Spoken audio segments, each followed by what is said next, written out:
Those look dope. And look at that leaf spring mounting bolt. Yo, welcome back to the channel. We're in the shop today because everything we have needs some degree of work. Starting with the C10, it doesn't have a front shock at the moment. It's a little bit bouncy. We also have a different wheel and tire setup that we're gonna throw on there today, and maybe check out a few other things. For the Jeep, the XJ, it's having some brake issues. It barely has any brakes at the moment. I think it's a master cylinder issue, or maybe a brake booster issue. We'll look into that. And then Kourtney's gonna bring her Jeep down, and we just have some small maintenance to do to that thing. The Vet actually has nothing wrong with it. We don't need to touch it. I'll still fire it up for you.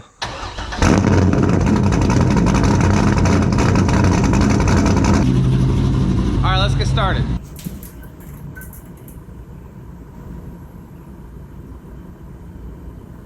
So, the C10 doesn't have a front shock. Also, finally got my bow tie center cap. That was in stock finally. Lost the front shock. This happened at some point when we were going to Corvettes at Carlisle. We drove both units up. We were doing some pretty good highway speeds.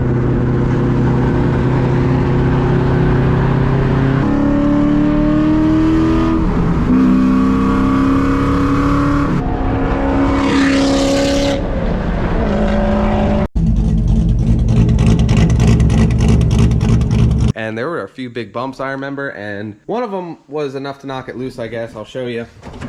So there you can see the top of the shock mounted via Bluetooth right now. And then on this side, that's what it's supposed to look like, bolted fast to the frame. I was just gonna get like a grade 8 bolt and run it straight through, but then I was looking into it a little bit for the actual correct hardware, and this is what it looks like. For this, and the lower bolt was 15 bucks, so I figured for that price, might as well do it right. I think the easiest thing to do is gonna get that wheel off, so we'll get the front jacked up here. Come on! There we go. All right, get our precious hubcaps off. Try and scratch the wheel up as much as we can.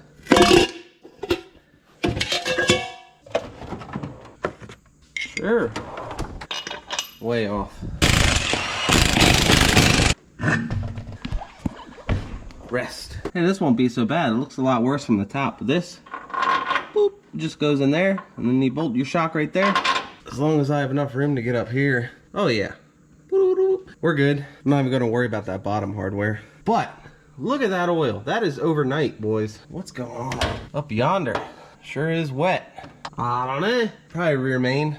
Jeez. Got it started, but I think it's just gonna take a while, because I could be turning this end. Good and tight, good and tight. Sweet. Let's get this shock mounted up. Might need to raise our control arm a little bit. There we go. Washer, nut, and tighten. Shock's in, looks good. We're gonna try and come in here with the grease gun, see what we can do about these ball joints. Well, there it is, oozing out the side of the ball joint. Add that to the wintertime project list. See what the top one does, I guess. All right, the top one actually took some grease, so I'm not gonna overdo it. And then, seen this was unplugged while I was down here. Look who decided to show. All right, now Kourtney's gonna take off these wheel spacers. Oh. Oh, look at you using tricks. I know. Now, Kourtney's gonna take off the hubcap carefully. Scratch the paint. Nice. I mean, that wasn't me. Now, Kourtney's gonna take off the wheel. All right, now we can get the spacer off on this side. Can I have the stool at least? This is the filming stool. And while we're over here, make sure this shock is tight. And it's not. These ball joints took a little bit of grease too. Now that we have the front end all tore apart anyway, we can at least get the front set of the other wheels and tires. They're out here. We can get these on the front and then we'll do the back. It's this stack right here. Get your grill out of here. I don't want it. It's a piece of junk. Get these bolted up quick. Got this side tightened up. Moving over. Where'd you put the wheel? Oh, you brought them all in. Thanks, babe. Those look dope. The reason why I want to try these stock truck rallies out, these are the ones that Dad had on it before I bought it from him. They have a little bit higher of a tire profile on them, and I just kind of want to see how it looked. They're not the same wheel, but they're spec'd identically. They're 15 by 8.5, I think, both of them, same offset. But mine had the hubcaps on. These just have the regular Chevy center caps. I think it looks pretty sweet. All right, we're done up front.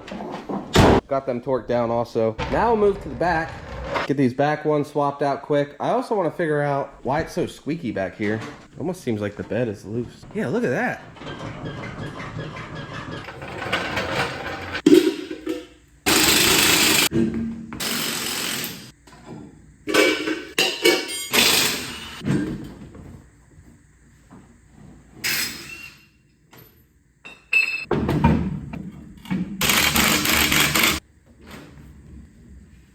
Wheels are mounted. Now let's crawl around underneath. Oh, check some stuff. I don't know why this bed's so squeaky. The one thing I did notice on the passenger side is that isn't very attached. That's kind of loose. Maybe that's what's squeaking because everything under here is pretty solid. Yeah, we'll go with that. All the lowering hardware is actually pretty new. Still looks pretty fresh. I don't know. We'll just drive around for a while, I guess. Coming down.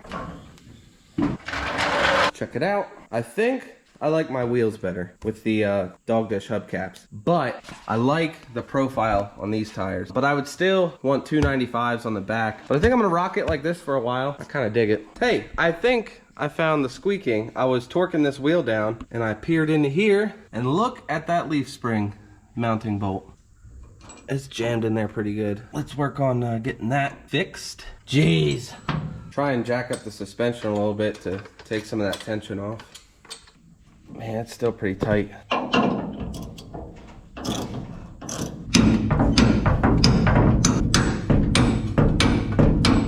So we're on the underside here, and I really hope there's supposed to be a nut on the back of that bolt. Actually, we could just crawl over to the other side. Oh yeah, there's a nut. So we just gotta get that hole to line up. All right, I got that bolt pounded in. I just stuck a crowbar in the pocket here and put some leverage on it. Let's have a look at them threads. Those threads are in decent shape. I think we can probably get a nut started on there. See what we got in the bin. I think I found a worthy nut. We'll try it out. I've been sitting here doing this for 20 minutes with this pile of nuts dumped out here. So if this doesn't work, I'm just gonna have to get a new bolt. Those threads don't look too good anyway. Got it started. Let's see what happens when we crank it down. All right, it did not tighten up good at all, but it's really tight on there, so it'll be good enough to putt around for now. All right, now that we got that mess out of the way, we can get the tire back on, get this thing on the ground, and then Kourtney said it's low on oil, so we'll do that. Got it topped off with oil. We're gonna do some rearranging in here, get Kourtney's Jeep in here. Hopefully we get to this thing today. Might not. See how these wheels look.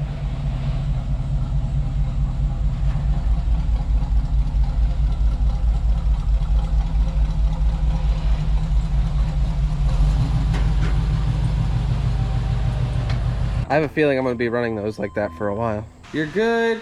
You're good, you're good, you're good, stop!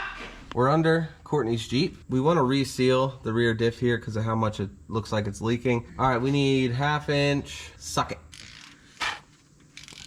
Just loosen them all and we'll go around with the... Now, for the tippy top one, we're just gonna make it kind of loose. That way when we break the seal, the diff cover doesn't fly out. There it goes. How old are you? Look at your open diff. Can you not cuss? I'm sorry, that stuff's stanky. Here you go. Now that she got that thing cleaned up, really good actually. We'll throw it in the vise here, and then we'll just wire wheel the outside so we can paint it. Whoa, stay in my face. Now that we got it wire wheeled, just clean it up with some soapy water before we paint it. Wheelbarrow paint, it's what you want. I don't know how to paint. What am I doing? You're doing good. While that paint dries, we come under here and clean this side. And now that the paint is kind of dry, flipped it over, clean this out, and then we'll use some sealer here, gasket maker, and go around the edge. Just want a nice continuous bead. Make sure you go especially thin on the bottom so it leaks. Now we'll just start them all by hand. We're not going to tighten it all the way till the gasket maker gets a little bit tacky. Now to get the fill plug out, it's just a 3/8 square drive. Now we're going to use some of this Capri Sun gear oil, 75, 90. All right, we got all these bolts snugged down. Squirt some juice in there. How much am I putting in? Till it comes back out. Sounds like a pig. Oop, well, now it's just oozing out. Plug it. Where's the plug?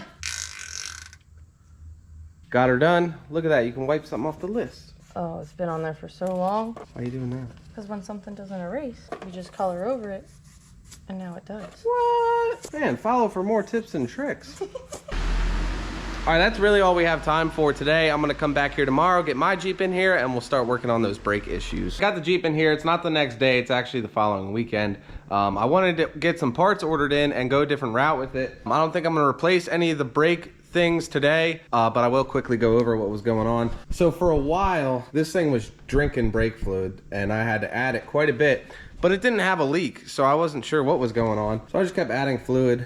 But finally, leak presented itself on the driver's side floor.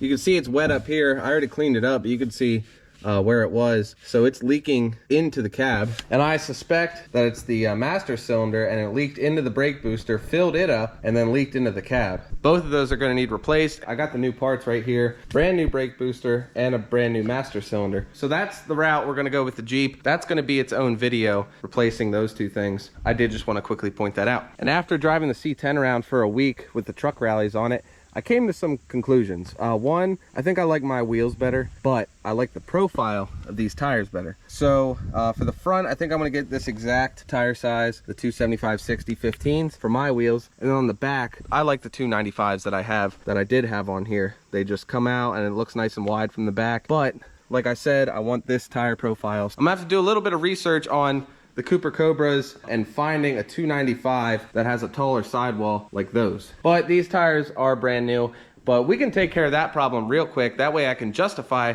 getting new ones. But that is gonna wrap it up for this one, guys. I hope you enjoyed it. Take it easy, and I'll see you in the next one.